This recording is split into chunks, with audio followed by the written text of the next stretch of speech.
Hey, look, maybe I should take care of that banner. I don't know. Boom, there we are. And now my audio is too loud again, I can tell, and my everything right now is just not going the way that I want it to, except my neighbor downstairs is not very happy. So that's probably a good thing. That means something good has happened in the world, and I know that Susan is going to hopefully tell me how my audio sounds. Uh, Here in a moment, I can see that it's too high though, so I'm going to fix that. Also, my mustache decided not after I took a shower that it wasn't gonna work, and that's fine. I'm too loud. Okay, there we go. Thank you for letting me know. Okay,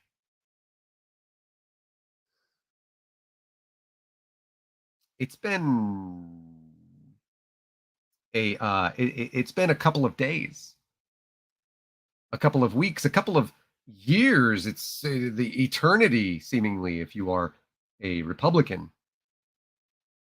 If you're a Democrat, it seems like you wake up every single day and it's Christmas or whatever holiday you celebrate that's a good one.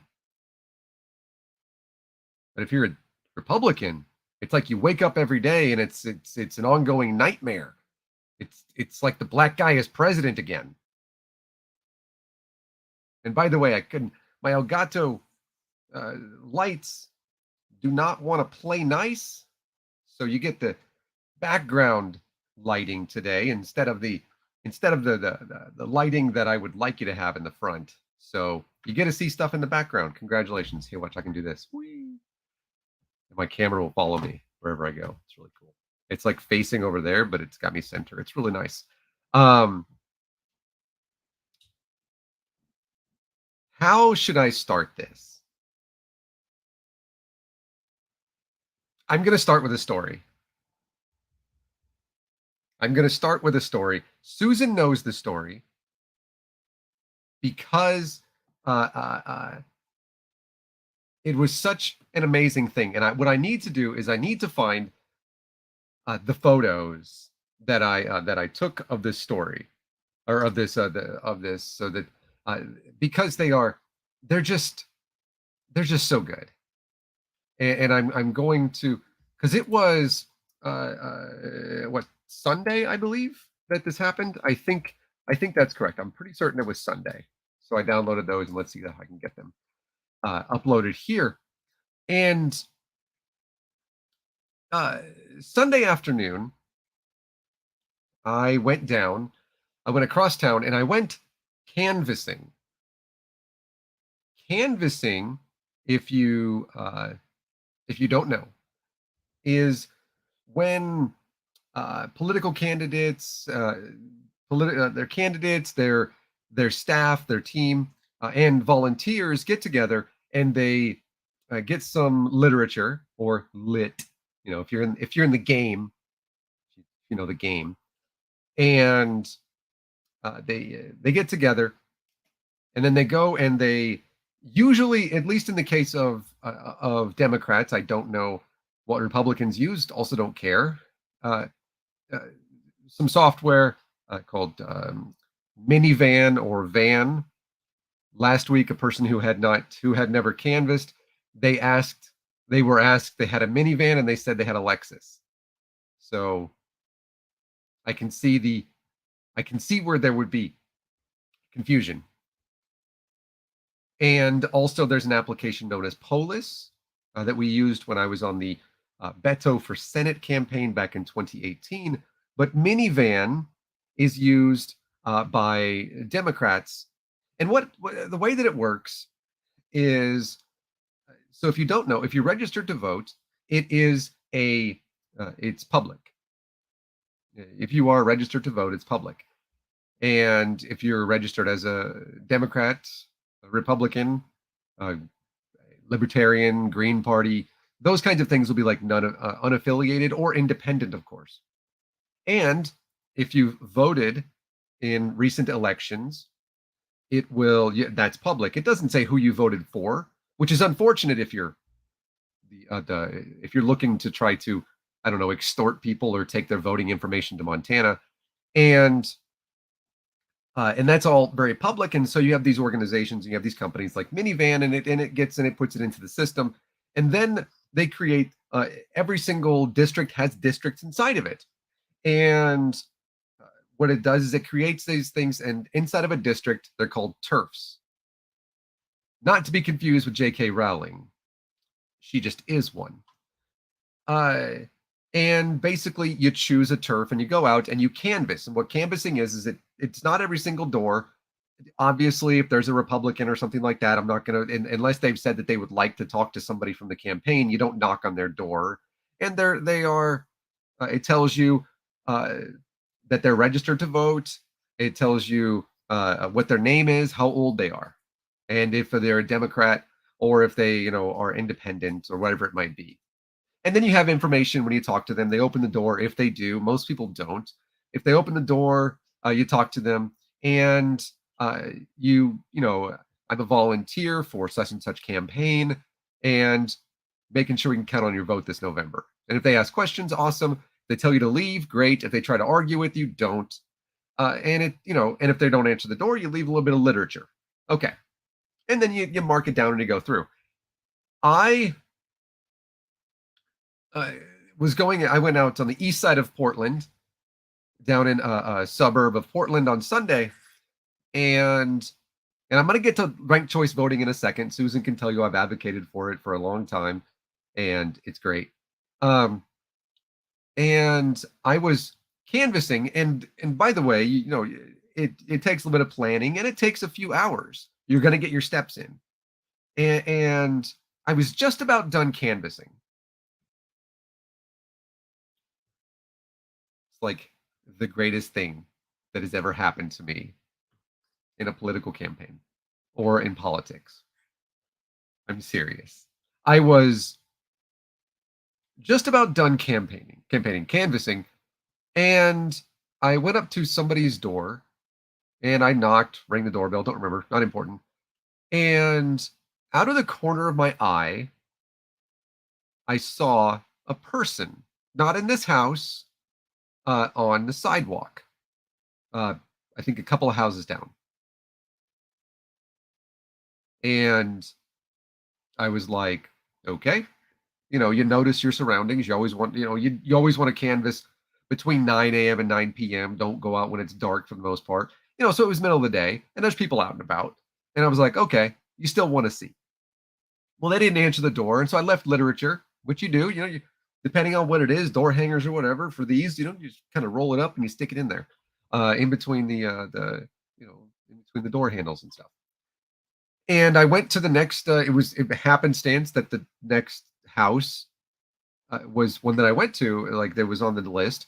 And so I went to this house and I noticed that the person had walked down a little bit, uh, and that they were standing there still and looking basically in my direction, like at me.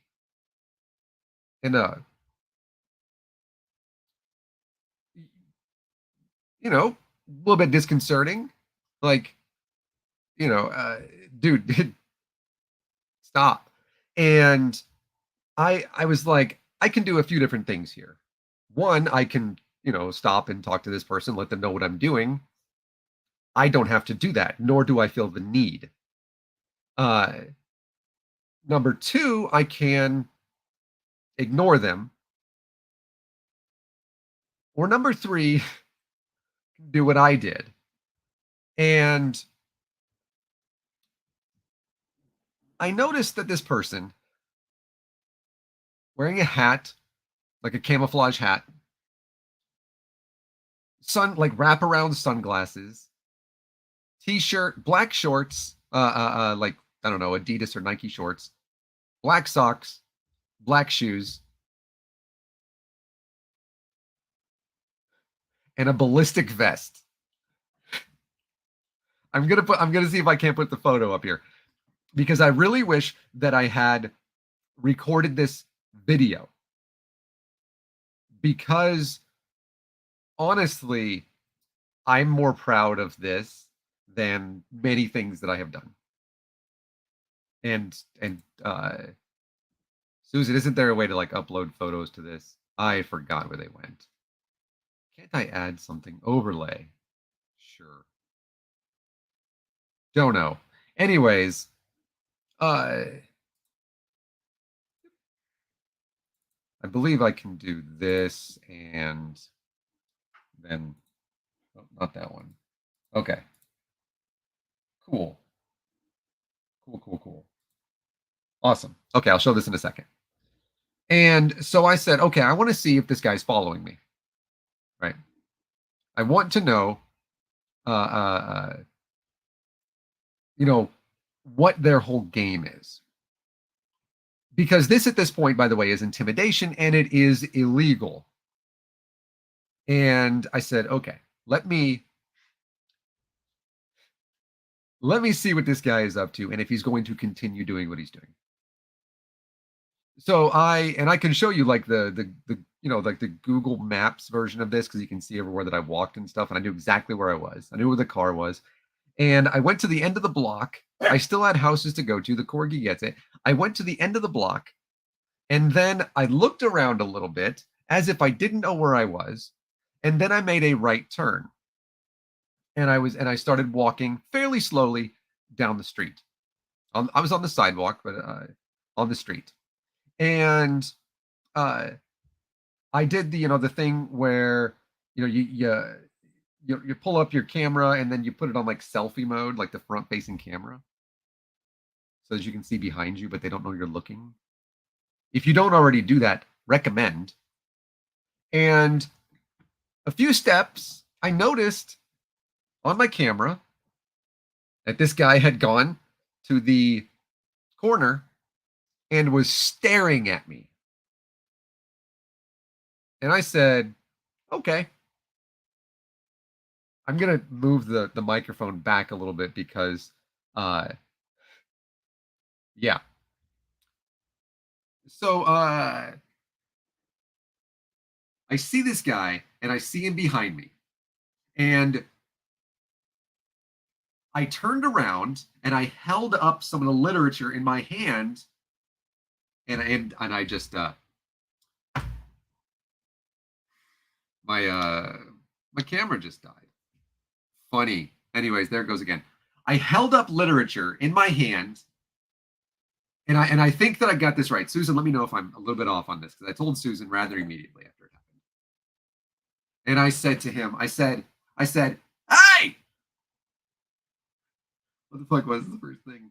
I said, oh yeah, hey, do you want to vote for taxpayer-funded abortions?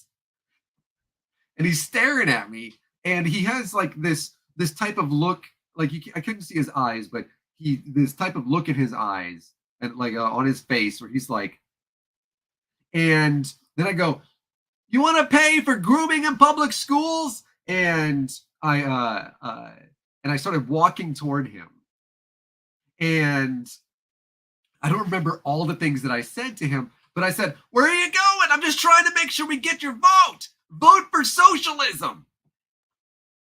And this dude basically is running away from me. And I cannot keep up with him. And I continued yelling at him. I don't remember all the things that I said to him. But no, I'm going to share the photo here. I don't remember all the things that I said to him. But I know that I asked him, do you want to vote for taxpayer-funded abortions? And I yelled at him. The neighbors could definitely hear. And I yelled at him, and I followed him, and I said, where are you going? I'm not going to name the candidates, obviously. And share the screen right here. Let me see. Yep, there it is. Okay, let's share this screen. And I did manage to catch up to him a little bit. He was moving. And I did get, there you go. There's this guy here, right? This is him, right there. Nice little ballistic vest with his shorts and black socks and camouflaged hat. I believe if I go one over, nope, not that one. One back. There it is. There he is. This is him crossing the street, and he stopped. He stopped, and I could tell that in his mind, he had no idea how that anything like this was going to happen. Like that this was of all of the things that he was deciding could happen with the interaction between us, that none of them were this. And he stood there for like 5 seconds until he finally turned right and seemed to kind of amble down the street a little bit. I don't know if I let me zoom in on this dude. This guy, and you can see it's got the little American flag thing right here and all that stuff. This guy, this I've never experienced this before. Not one time. I've had people tell me, I'm never going to vote for your candidate. I did have somebody that I knocked on their door and they said, "Do you support them?" And I said, "Yes." And they said goodbye. And I was like, "All right, cool. Have a great day." You know, I have had somebody tell me my wife would never vote for your candidate. And I was like, "Well, um, I've never had this kind of person, but interaction with this type of person. But that's not it. That's not all that happened.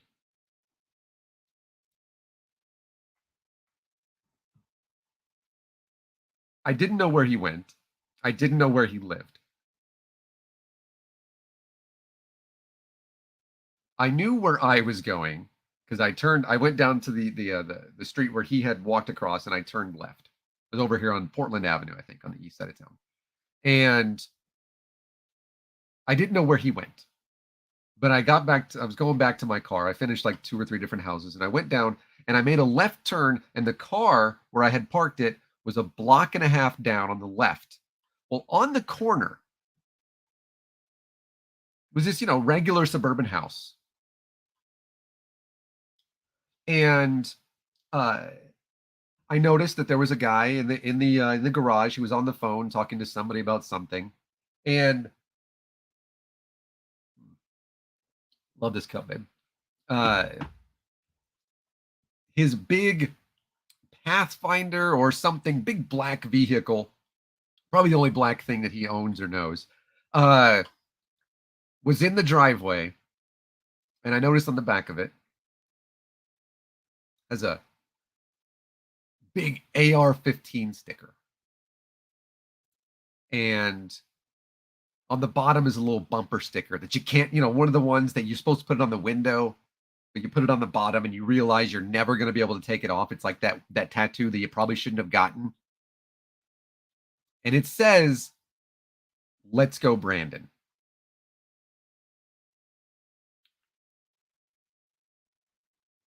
And I thought that was the funniest thing.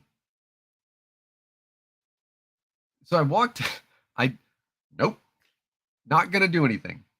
I walked down to my car chuckling like this, like the entire time. First off, because I'd had this experience. And then immediately after that, I had seen this guy with this truck. And so I got in the car and I realized that I was going straight down the road and was going to turn left at their house. What I didn't realize was that ballistic vest man lived there. I saw him cross the street and go to the house. I didn't realize that he lived there. And in my mind, I had this idea. And I said, uh, and I said, "Nathaniel, don't do this. You're going to get shot," is what I said to myself. To which I said, "Yeah, but." And so I drove down the street, and this guy who I'd originally seen on the phone was on the phone. He was outside with his ballistic vest coward buddy, and who, if you didn't see, I can put the photo of him back up because again, things that you should record. This one I couldn't record because I had my phone plugged in with Android Auto, and I didn't have a 20-foot fucking cable, and I couldn't record this part. But I decided that apparently I wanted to be shot this day. And I rolled up and I rolled down my window at this when I got to the stop sign. And I looked over across the street at him and to this guy who was on the phone. And I said, "Hey, let's go, Brandon." So this is the sequence of events. This guy hears me say it. And what's your immediate response if you're MAGA, if you're an insurrectionist, if you're a cultist, is to, support or whatever. Well, his buddy, Ballistic Vest Man, realized who I was. And for him, this was like in slow motion to where he was like, jumping in front of the bullet type of guy, where he's like, "No, Brandon," right? And he doesn't make it in time. And the guy is like, "Yeah." And I said, "Because he's beating that ass.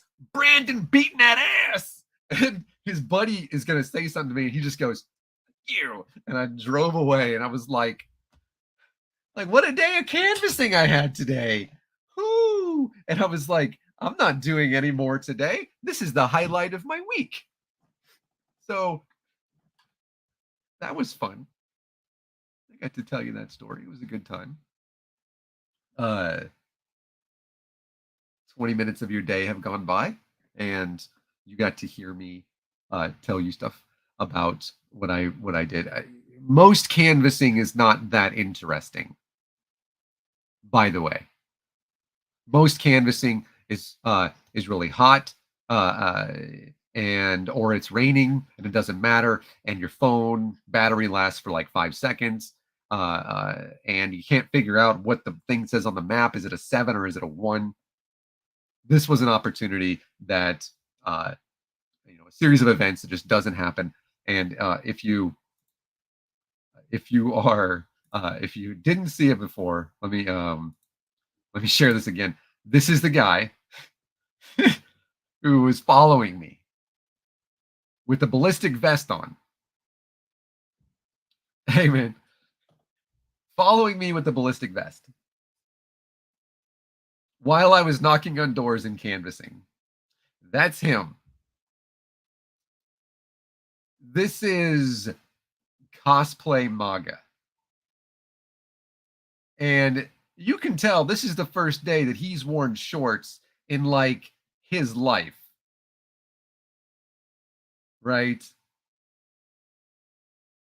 And he was following me. But as soon as I saw him, I turned around and I said, "Hey, you want to vote for taxpayer funded abortion?" And I was holding this thing up and I would yell, obviously, with the microphone. And he's got, like, you can see he's got tattoos on his forearms and everything. And this guy. And I was like, teacher grooming in public schools. And I was just yelling at him. And then, of course, "Where are you going?" It was a good time. It was I was happy to mess up his day. I really was. Now,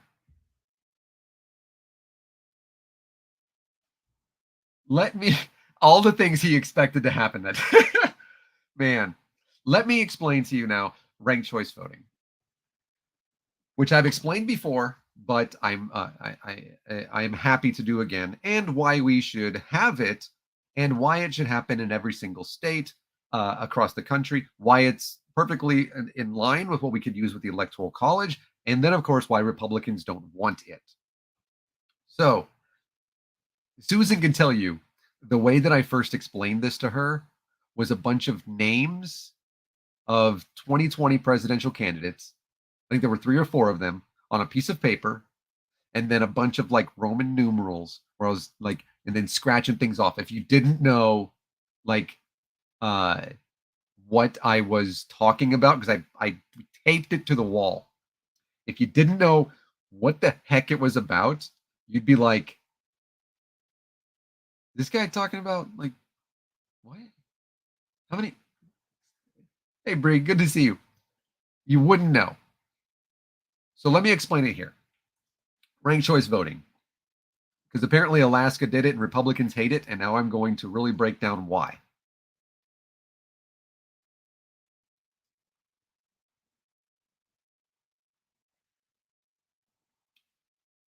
Ranked choice voting is different than what we have in like your basic voting, where you go in and you vote for your one candidate, and then whoever has the most votes wins, even if they get a plurality, but not a majority. A plurality means that you don't hit the 50% threshold, you don't get the majority of votes, but you have the most.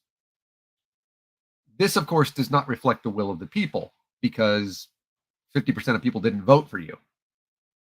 It also means that if you get into a race that's like 29 and 28%, well, you have a lot more out there that voted for something else. And so, yet again, it is not representative.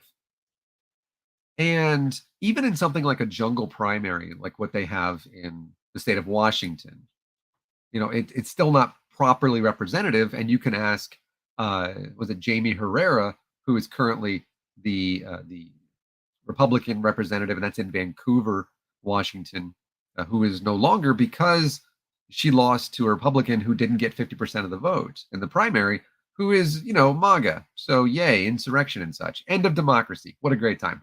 And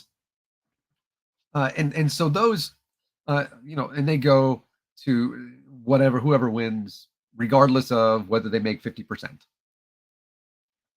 Ranked choice voting is like a runoff. It is whoever makes the majority. So if you have one round of voting and you have, just two candidates, whoever makes it to 50%, right? But you're always going to have more. In this case, let's say like I did back with the 2020 candidates, where there were a bunch of Democrats running for president. There were like 7 or 8 of them. But let's take the top ones. Joe Biden, obviously, the guy that became president, even though the former president and his lawyers call him the current chief executive. Fabulous. And Joe Biden, you had Bernie Sanders, you had Elizabeth Warren, Michael Bennett, Beto O'Rourke, the current secretary of Pete Buttigieg, right? So okay, so you got 5 or 6, and then some guy from Washington who was focused on climate change, which is great, but that was like his only thing, his only platform. So what happened is every single state, whoever got the highest percentage of votes, regardless of what it was, like in Iowa, Pete Buttigieg got the highest percentage, and so he won the state's electorate basically. And so however many that was, I forget. And then everybody else lost, regardless. In ranked choice voting, that doesn't happen. What would happen there is, and I had a graphic for this, but I'm not going to use it. I've been working on creating something with Adobe Animate. You'll have to wait. But let's say that you got Pete Buttigieg, and then Joe Biden, and then Elizabeth Warren, and Bernie Sanders. Let's just use the 4. Okay, well, Pete Buttigieg gets 26%. Joe Biden gets 25%. These are numbers that are inaccurate, but I'm using it anyways.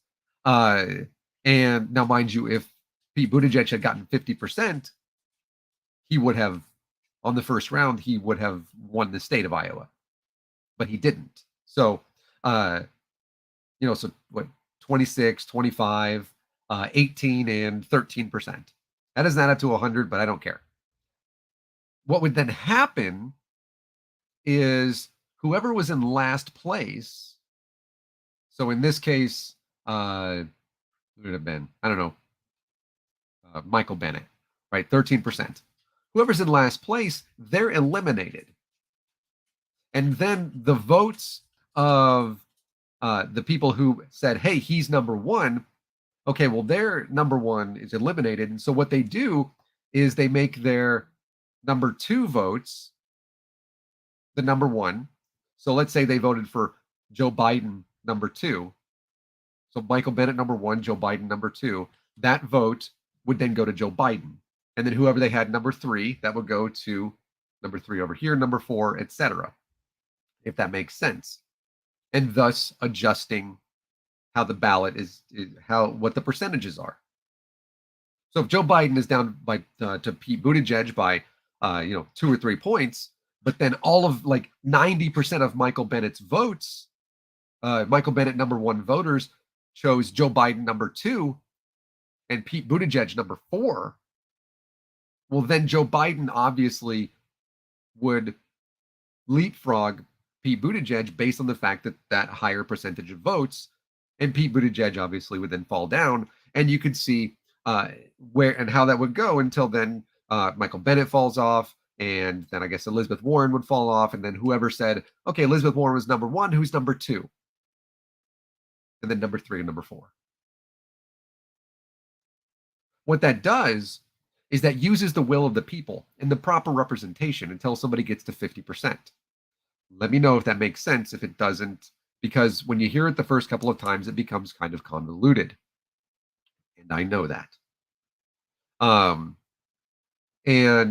But it actually works because it requires the majority. Another reason that it works is that it eliminates extremes, like Sarah Palin as an example. Sarah Palin, no matter what you say, or no matter what your political views are, is a candidate who is on the far right. No, and again, it doesn't matter if you support her or if you don't. Sarah Palin, Elizabeth Warren, Sarah Palin is on the far right. And in ranked choice voting, voters are less likely to put that candidate high on their ballot. Some will, obviously, but the majority of Americans don't support extremism. They support corgis with chew toys. And so what you would get is that person may start at number 1 or number 2, but if they don't get 50%, well, then you have to go, okay, who was in last place? Well, this moderate was in last place. Or this other extreme, that was in last place. Who was their number 2? Well, it wasn't the extreme person. This is what happened yesterday. Well, not yesterday, but it was announced yesterday. This is what happened in Alaska. You had obviously Democrats who voted. I forget her name. Sorry. The first indigenous person from Alaska to serve in Congress. Which, if you think about it, 2022, we should have had that before now. And then of course they would have voted some, not Sarah Palin second. Well, then you had Sarah Palin's Republican opponent on the ballot as well. Her Republican opponent had a party, like an election night party, planned by Sarah Palin's family. So they're not friends. Additionally, this person was more moderate. Saying Republican being moderate these days is you say what you will about that. But this person was more moderate, meaning that Democrats would vote Democrat number 1 and then this person number 2 or somebody else number 2, but regardless, Sarah Palin would be last. And that's why she lost, even though more Republicans voted. That's true. But Republicans, not just the Democrats, Republicans said, we don't want you. You're not even second. Maybe not even third. We'll have to look at the results and see them and kind of study them. But you're likely not even third. It keeps the extreme candidates most of the time from getting into office. It forces people, it forces candidates, it forces politicians to actually work together for the good of the people.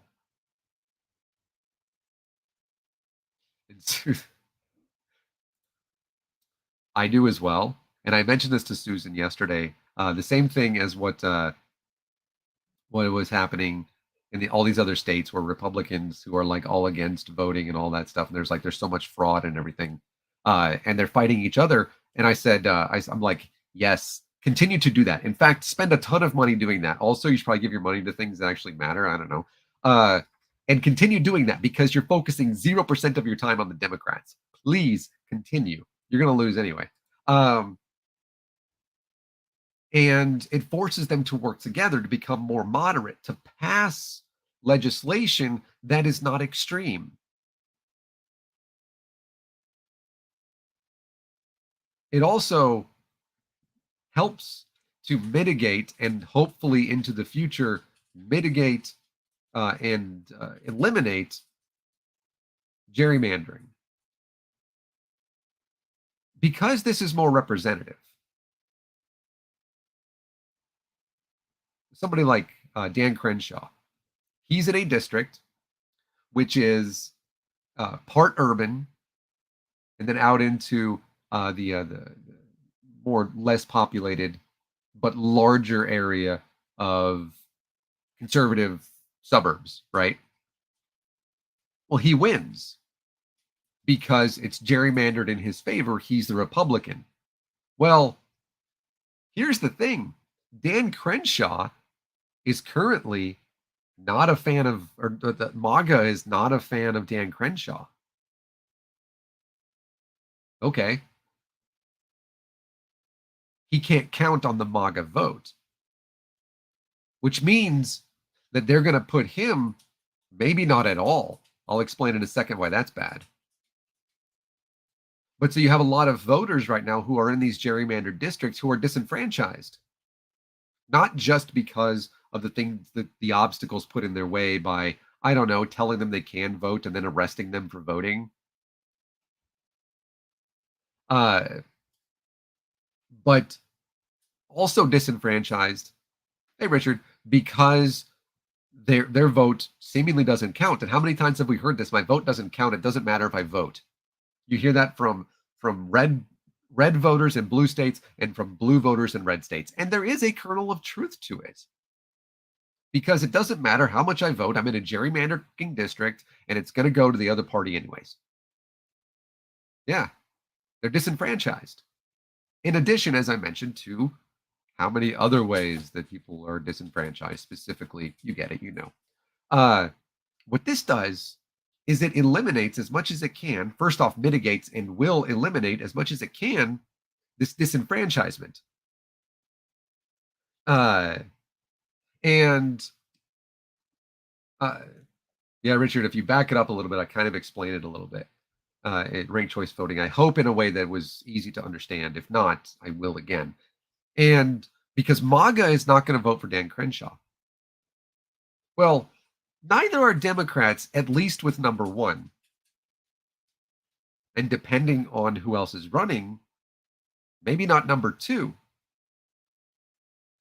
Well, Nathaniel, this is more of a Republican area. Well, yeah, I know.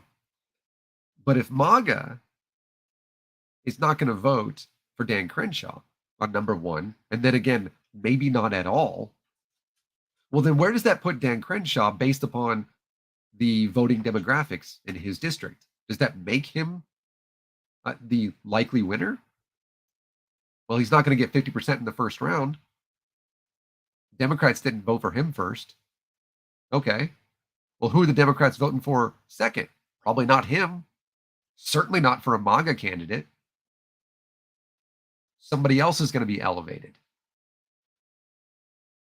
And it's going to require people like Dan Crenshaw to meet more in the middle and make compromises. People like Marjorie Taylor Greene may not even make the ballot. You're welcome. Now, I mentioned that MAGA may not even vote for Dan Crenshaw.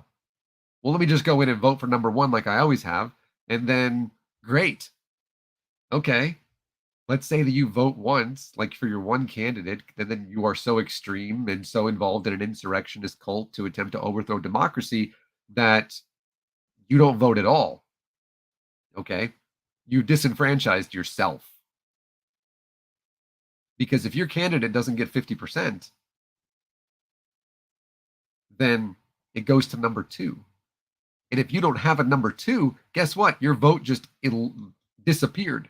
It's gone. You have nothing else. It encourages additional not just representation, but voter participation. As Susan mentioned last night, and is very true, additional voter information, voter education. Something that we have a problem with in this country is voter participation, partially because of disenfranchisement based upon the government things, partially because we disenfranchise ourselves, partially because of the way that we do our voting, which a plurality can win. The electoral college, the way that it's currently set, at least on the plurality method, doesn't work. Okay. We also have people who just simply don't know who the candidates even are. Name 6 Democrats from the 2020 presidential primaries. I can, but very few of you are as involved in this as I am. And so it makes it so you have proper voter representation, and then you have proper representation in Congress. Because if you go and elect somebody like Marjorie Taylor Greene, and she wins, 50.1 to, 48 or whatever, well, you still got 48% of the electorate who said no. That means that next time if she becomes extreme like she is and literally denies reality and threatens the United States government with her words and actions, that she's unlikely to be reelected. The way that it is right now is that she is likely, overwhelmingly so, to be reelected. Somebody like Lauren Boebert, who by the thinnest of margins won in 2020, you would think would be difficult to reelect because Colorado, of course, is a fairly liberal state. It has Democrats in Senate, most of in the House as well. But because of redistricting and realignments of the map over 2020, she is now all but guaranteed to win by more than she did before.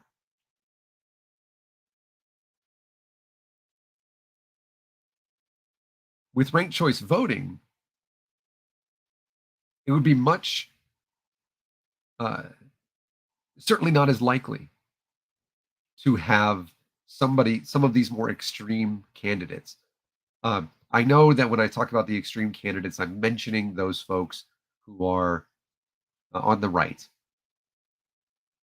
And you can say what you will about the folks on the left who, I don't know, want to come take your guns and be socialist or something. I don't really know what uh, but the folks on the left, the reason that it's difficult to use them is because their policies are overwhelmingly supported by the majority of Americans, whereas the folks that are on the right and they're pushing, especially the loud MAGA folks, are pushing literal anti-democratic things.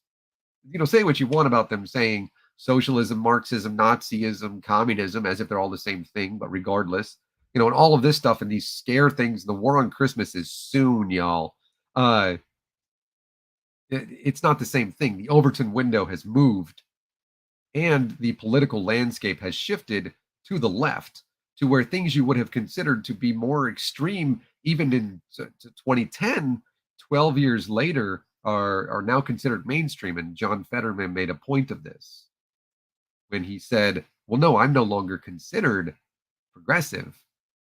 I'm now just a Democrat because the policies that I supported in 2016, which were considered policies that would have been, Bernie Sanders socialism or whatever, are now those which are considered moderate in the current Democratic Party. So it's difficult to find somebody that is, on the left or liberal or a Democrat, whatever, that is considered extreme by any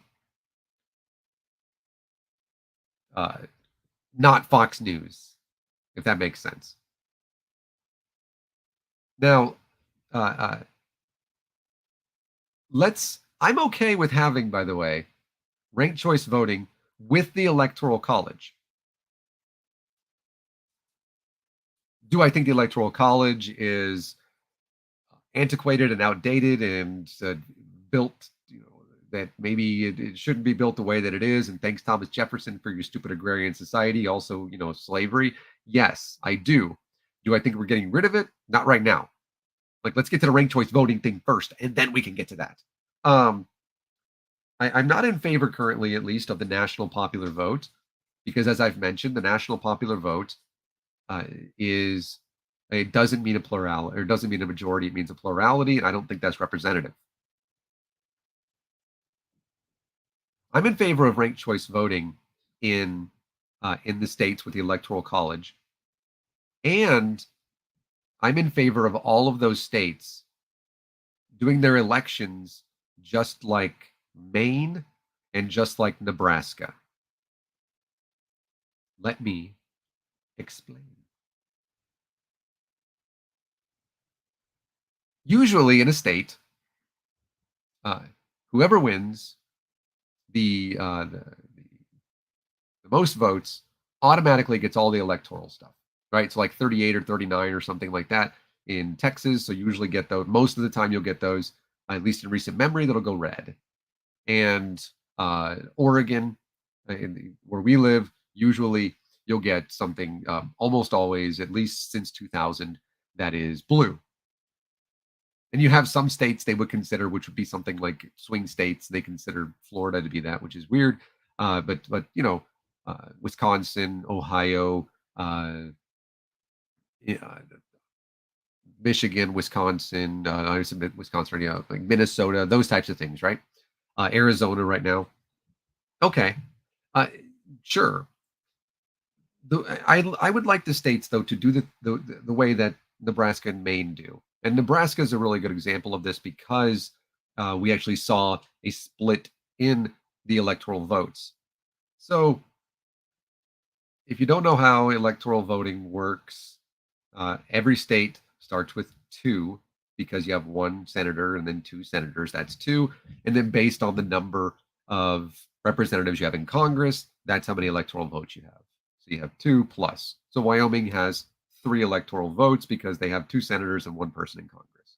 Same with Alaska, etc. Well, in every state, except for Maine and Nebraska, if you win even the plurality, you win all of the electoral votes from that state. In those two states, and which I think should be every state, you have, if the state goes, uh, in this case, Nebraska went red, okay? That means you have two for the senators that go automatically. And then Nebraska has three congressional representatives in Washington. So a total of five. You have one, two, and three. District one, is Omaha and surrounding areas. District two is basically Lincoln up to Norfolk and then to like the center, basically to Grand Island, I think. And then three is everybody else in the state. Now, a lot of times, this has gone all five red. Two times, 2008 and 2020, one has gone blue. And that, of course, was Omaha, which 2008 went to Barack Obama and 2020 went to Joe Biden because they received the most votes. And so Nebraska sent four electoral votes to the other guy, and then one to Joe Biden, if that makes sense.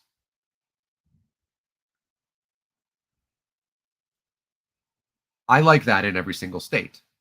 I believe that it provides better representation. Combined with ranked choice voting makes it even better. Because then every single district not only has proper representation in Congress, but proper representation with their electoral vote. This means that if you go up there and you get 37%, well, that's not enough. We have to look at the rest of the ballot to see who actually wins, who actually gets to 50%. And then it's not an entire state that goes red. It's not an entire state that goes blue. but rather representative of the people who live in that district. And all of the people out in Eastern Oregon, the majority in that entire district are conservative. But maybe the majority are not MAGA conservative, and maybe they won't vote MAGA. They might rather vote for a Democrat. The same thing on this side of Portland. We have a brand new congressional district. Now, do I think this would be great? That if it would flip? No. But explain. You would think on the west side of Oregon, specifically where we live, because we live on the west side of Portland as well. Well, we redistricted. Well, or do most of the people that live here are Democrat? But because this year in the gubernatorial election, there are three candidates: Tina Kotek, Betsy Johnson, and the other lady. I forget her name, Tiffany or Nancy or Tina. No, it's Tina Kotek. Jan, Karen, Beulah. No, I forget. Anyways, well, you might have now Betsy Johnson, who has always been a Democrat, is now running as an independent, and she's on the ballot.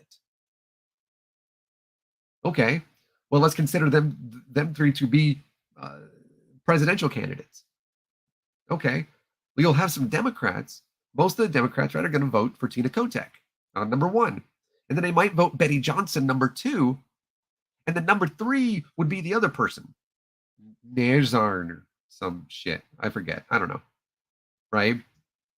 Because Betsy Johnson has almost always been a Democrat, and maybe some folks aren't aware that she's bought and paid for by the NRA and by timber industries, and so are a big fan. She's a big fan of climate change.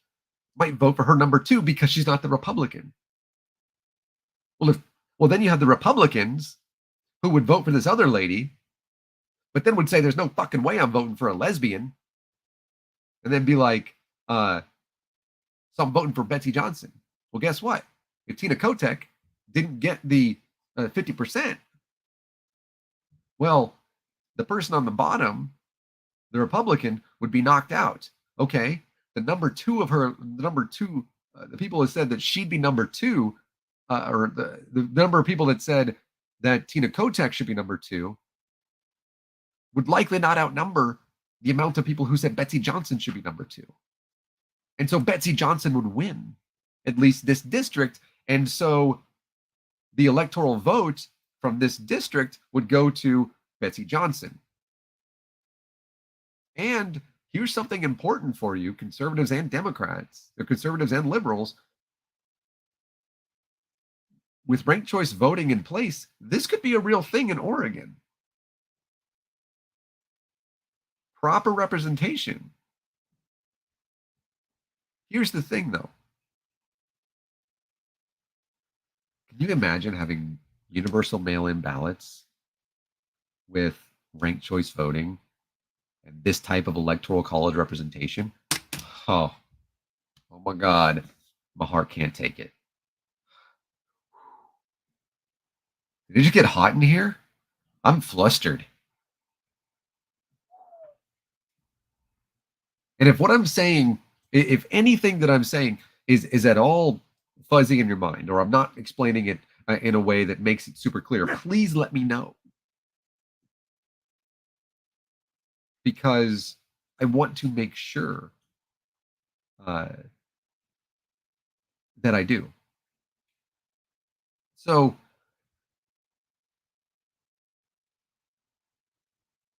Republicans hate this. Why? Well, as I kind of alluded to it earlier, because they and their policies, at least currently, which have shifted pretty fucking right, are unpopular. Completely against the will of the people.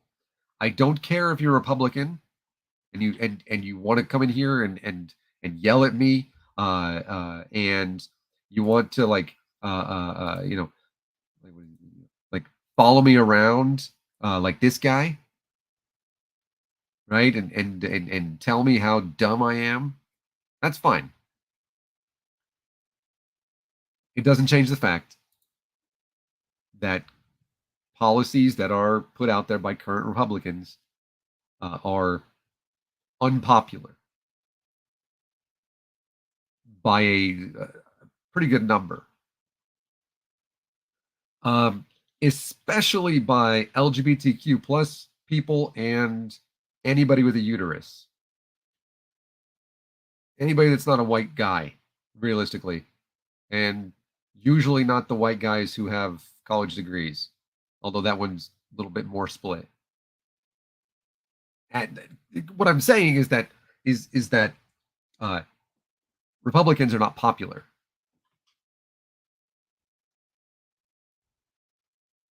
Go to Alabama. Oh, Nathaniel, Democrat will never get in Alabama. Well, let me explain. How many districts are in Alabama? How many electoral votes are in Alabama? If you consider that every single electoral vote automatically goes red, disenfranchised beyond everything else, as I've mentioned, disenfranchise how many millions of people? Well, now you have places in Alabama that are blue, almost the southern half of it. Places around Montgomery, Birmingham. Okay. Well, now that changes things, doesn't it? Because now we're giving those electoral votes, those blue ones, instead of all of the votes going to whoever the conservative is, whoever the Republican is, well, now we have additional votes that are going to this Democrat. Or independent, Green Party, Libertarian, the Weed Party, the decriminalization of all drugs party, the ACAB party, the Democratic Socialists of America. Am I saying that the DSA or the Weed Party, actually, the Weed Party probably did pretty well, and Utah Outcast X gets it 100% on the nose? You want to bitch about it, you know, how uh, Alexander Hamilton pissed off James Madison and Thomas Jefferson until we had a two-party system.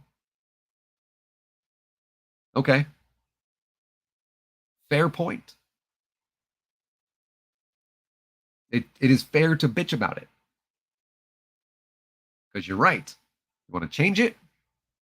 You want to make it more representative? You want to make people, you want to force people to actually look at issues? Ranked choice voting puts them in there. Am I saying they're going to win? Probably not in the beginning, no. But it makes them actually viable. You're not taking votes, right? That's the thing. Oh, if you go, and this is something that I said in 2020, and I stand by it. I don't care how extreme it sounds. If you're voting independent or not voting at all, you're voting for Donald Trump. I said that, and I stand by it. Well, that's not the case anymore, is it? With ranked choice voting, that's not the case because boom, this is where you say, yeah, I prefer the Democrat here, but my number two is going to go to this independent or to this Democratic Socialist person, Eugene Debs, if you will. I just said a name that 95% of Americans don't know. And that gives the opportunity for somebody like Eugene Debs to move up and to potentially, depending, overtake the Republican or maybe even the Democrat to get actual electoral votes. When was the last time that anybody besides a Democrat or Republican got any electoral votes at all?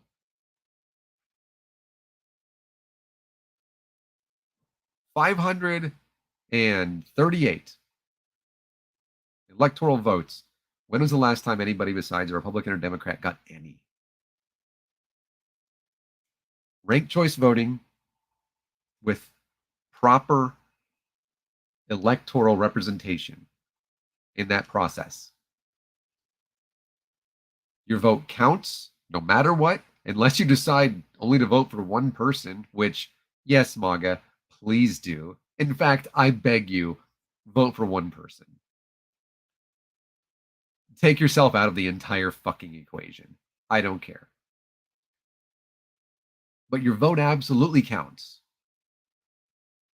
Your first candidate may not win.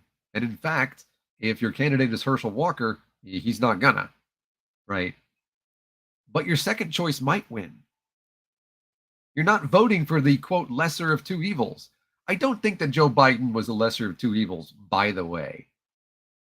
I don't necessarily agree with everything that he did. I also don't think that Barack Obama was the lesser of two evils with Mitt Romney. No, not at all. Do I appreciate what Barack Obama did to the public school system? No. Fucking possibly irreparable harm. But not the lesser of two evils. With ranked choice voting and proper representative voting combined in your elections, you actually have the will of the people represented in your state capital. Now, mind you, Nebraska is also a unicameral legislature, and everybody just zoned out. That means there's no Senate and there's no House. Super cool. That means that, like here in Oregon, what do we have? We have 6 representatives in Congress plus the 2, so we have 7. Or wow, you're trusting me to do math, and I can't count 6 plus 2. I wouldn't listen to me. But we have 8 electoral votes. Okay, well, we have how many more that are in Salem? We have state house, we have state senate. Okay, well, those are smaller little districts. All right, well, cool. Now we have representative voting in each of those smaller districts based on ranked choice voting as well. And now, instead of it guaranteeing that everything in Portland is going to be 90% blue, okay, well, let's back that up a little bit. Never mind, because that candidate in these cities will get 70, 80%. Sure. But that won't be the case once you get out to the suburbs. Certainly not the case when you get out to rural areas. And so that's better representation.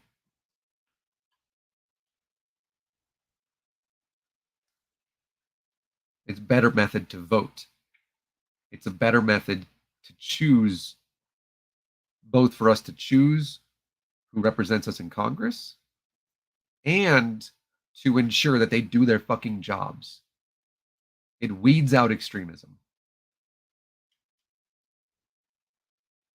Now, as it stands, we don't have that, but in a few states. Alaska, New York, Maine, I forget. Washington has a jungle primary, which is just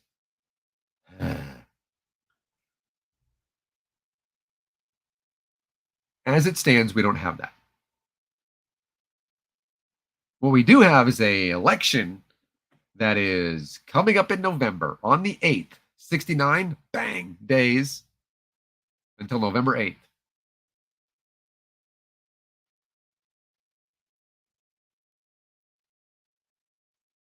To say that it is not looking good for Republicans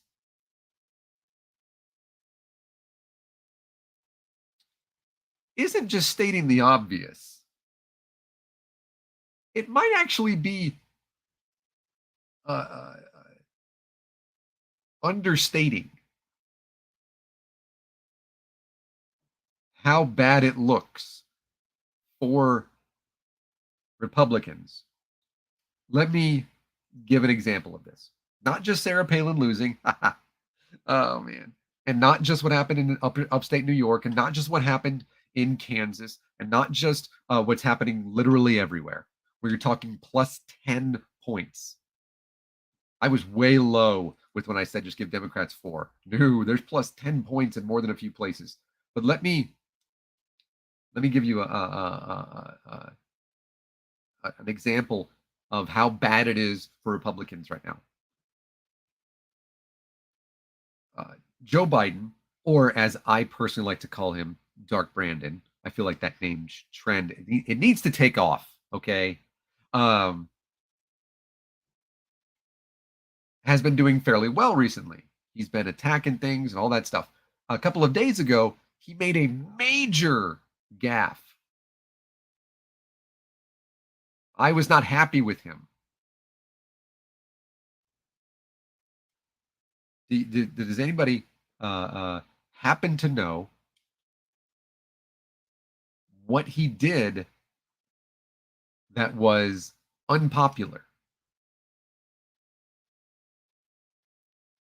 with because well, Democrats, because everything that he does is unpopular with Republicans. Joe Biden could say that we take all of our tax dollars and send them all to private schools, and somehow Republicans would be against it. Yes, this part right here.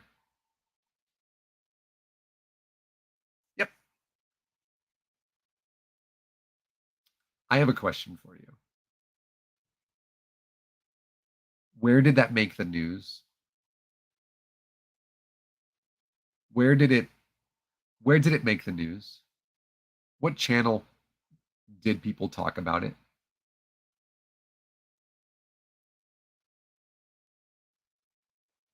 That's an important question. Joe Biden goes out and sure, Twitter and Reddit, but was it on? Here's the important question.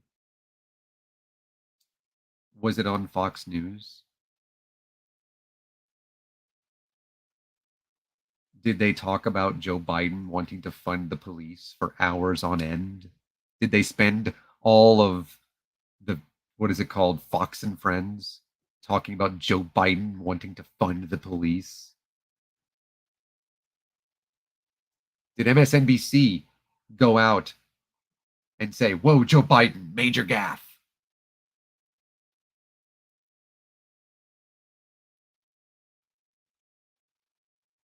No. This is the thing. I mean, I was upset about it. Still am upset about it. God damn it, Dark Brandon. Right? But who talks about it? Who's mentioning it?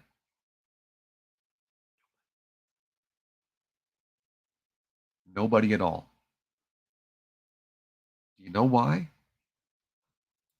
Because that's how bad things are going for Republicans. That they have the largest gaffe, a literal landmine step. Stepped on it, click, you hear it go dink.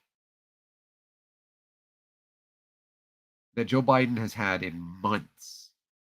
The guy has been just straight up line drive, home runs. He's out there. He is jacked up on whatever 78-year-old steroid you can give guys, right? Hits this. It's a triple freaking play. And it doesn't even matter. He stepped on this landmine, looked down at it, and was like, cool story, and walked away. That is how bad things are for Republicans. That is how unpopular Republicans are. That is how unpopular their policies, if you want to call them, are. This is how much people are not in favor of school choice. Let me tell you all about this shit. I can. Uh, this is how, you know, Roe v. Wade, a thing that matters to a lot of people, that is affecting a lot of people. Okay, babes, I'll get done here in a little bit. So, uh, that Americans are in favor and have been and are now expressing their themselves at the ballot box of firearm reform. But as came out, polling last week and this week, number one threat to democracy. Got to tell you, growing up, that wasn't even on the bingo thought list, much less the card. Threat to democracy being the number one thing that I'm voting, like that's on my mind when I'm voting. Not good for Republicans.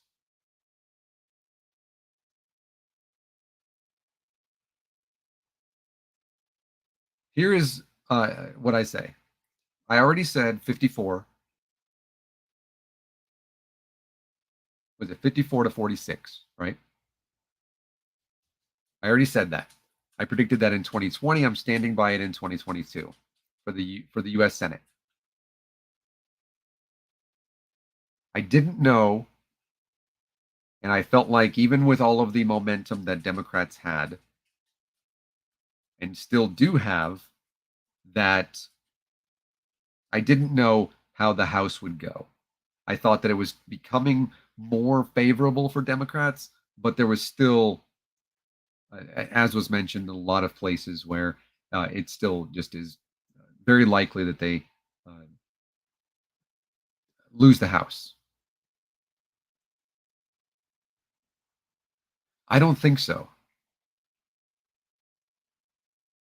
Republicans lose badly in Nevada or Nevada, Kansas, and then New York,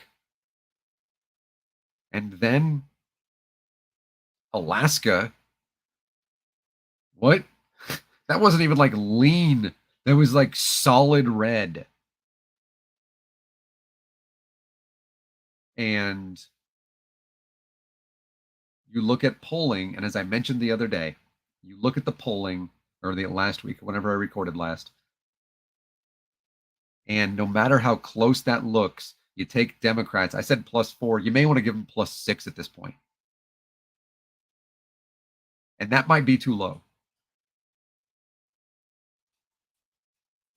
Republicans are going to take a few seats, but we're talking about gains in the House by Democrats in places where you would not expect them to have gains. I realize that in these deep red districts, like in Nebraska, there was the race that the Republicans still won, but the Democrat gained 10 points. Pretty solid red. Nebraska gained 10 points. There's a lot of, and the GOP, the funding arm of the GOP is apparently running out of money. While Democrats continue to rack up millions and millions and millions of dollars, Val Demings is beating the hell out of Marco Rubio, which called it in 2020, October 16th. And all of this, they're pulling funding out of Arizona. They're pulling funding. In fact, Peter Thiel, right, the guy that founded PayPal, and Mitch McConnell are like basically playing tell him I'm not here when they call on the phone as they're trying to get funding for like JD Vance in Ohio. Nope, I'm not paying for it. Are you paying for it? I'm not going to pay for it. Shh, tell Peter I'm not here. Elaine's like, motherfucker, I just testified in front of Congress. And they're going, they don't know who's going to pay what, if anything at all. They're taking money out of Ohio and Arizona and Georgia and Pennsylvania and all of this stuff. They don't have the funding to go across the board because they thought they were going to be in one or two, maybe three different races that were going to be kind of close. And now they're looking at not flipping Nevada and then losing Pennsylvania, losing Wisconsin, losing Florida. That is just what? The things that you would not expect back in January. And in some of these cases, especially like in Arizona and in Pennsylvania and Georgia, where it's not going to be close,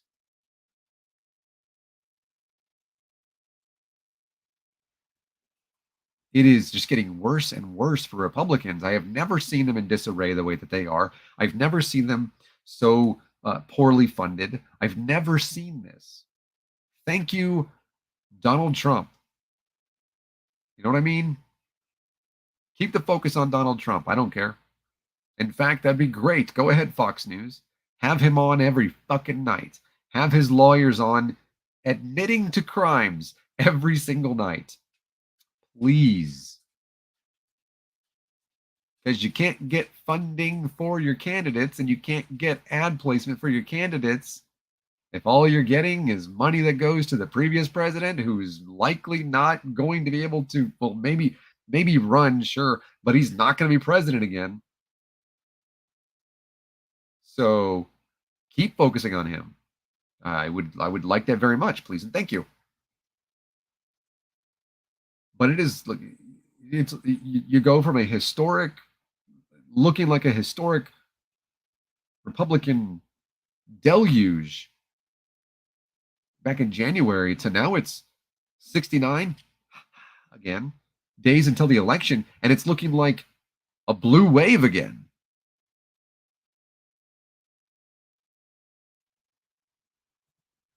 What?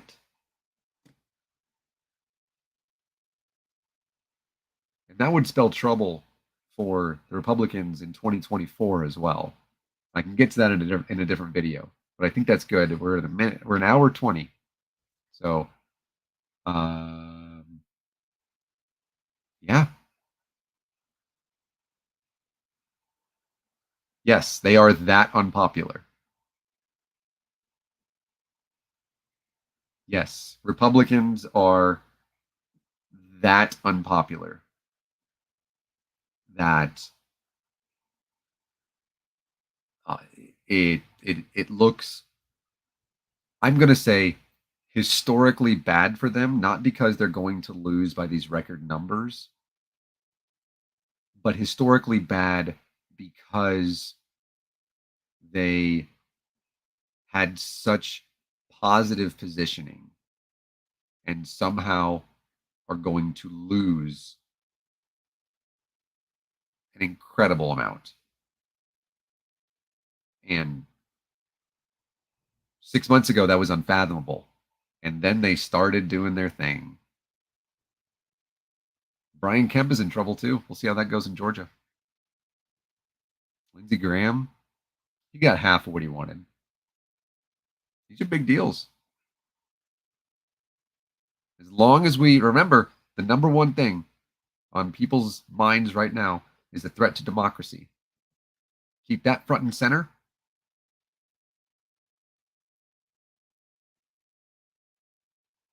Maybe we'll have taxpayer funded free college. All right. I'll be on again. Thanks so much for watching. I'll be on again. I don't know. I'm off like 4 days next week. Maybe then. Have a great Labor Day. Enjoy if you watch sports this weekend. I put up my predictions for college football this evening on Twitter. It's a Twitter thread. Even if you don't like sports, do me the favor of going to read it real fast. It doesn't take much time. There's not that many games tonight. And I tried to have fun with it. You know what? Let me know if you think it's funny. That'd be great. I would go back to college. All right. Love you folks. Thanks again. Insert outro here. I think I had like a hotkey set up to where I could be like, end here, but I just don't know